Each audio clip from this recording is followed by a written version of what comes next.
Salut à toi. Ici on crée ces vidéos pour une double raison. Avancer nous-mêmes et avancer ensemble.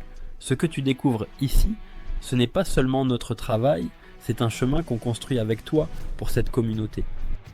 On dit souvent « j'ai le cœur qui bat la chamade, je suis amoureux », mais la vérité, c'est que ton cœur n'a rien à voir là-dedans. Quand tu tombes amoureux, c'est ton cerveau qui tire toutes les ficelles. Et ce que tu ressens, c'est une véritable tempête chimique. En fait, quand tu rencontres quelqu'un qui te plaît, ton cerveau active les mêmes circuits que ceux de la récompense et de l'addiction.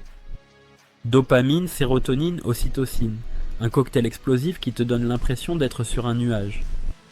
C'est pour ça que tu penses tout le temps à cette personne, que tu oublies de manger, que tu peux passer des heures à parler sans voir le temps passer.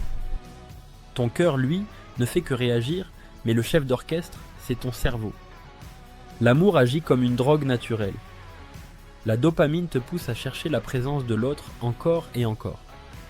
L'ocytocine, surnommée l'hormone du câlin, renforce le lien et la confiance. Et la sérotonine explique pourquoi tu deviens obsédé, pourquoi tu penses sans arrêt à cette personne. Ton cerveau crée une sorte de dépendance affective, exactement comme une addiction. Le problème, c'est que quand la relation se brise, ton cerveau vit ça comme un manque.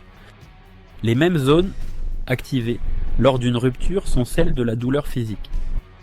Voilà pourquoi une séparation fait si mal, ce n'est pas que dans ta tête, c'est dans ton cerveau.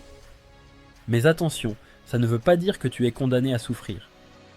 Parce que ton cerveau est plastique, il peut se reprogrammer, il peut apprendre à tourner la page.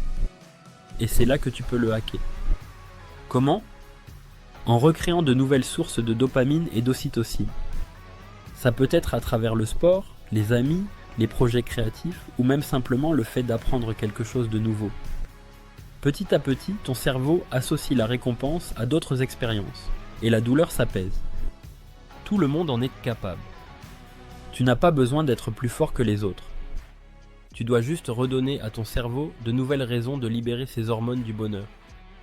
Alors la prochaine fois que tu dis « j'ai le cœur brisé », souviens-toi, ton cœur n'est qu'un spectateur. Le véritable acteur, c'est ton cerveau. Et oui, il te fait souffrir, mais il a aussi le pouvoir de t'aider à guérir. En recréant de nouvelles habitudes, en allant chercher la joie ailleurs, tu peux reprogrammer ton cerveau. Et un jour, sans même t'en rendre compte, tu réalises que tu es passé à autre chose. C'est ça, la vraie force de l'humain, notre capacité à transformer la douleur en croissance. Alors, ton cœur n'est pas brisé, il n'est jamais tombé amoureux. C'est ton cerveau qui aime, qui souffre et qui guérit. Et si lui peut se reconstruire, toi aussi. Si tu veux continuer à découvrir les secrets cachés de ton cerveau, reste branché et abonne-toi à notre chaîne. Parce que la plus belle des histoires, ce n'est pas seulement l'amour, c'est de comprendre qui on est vraiment.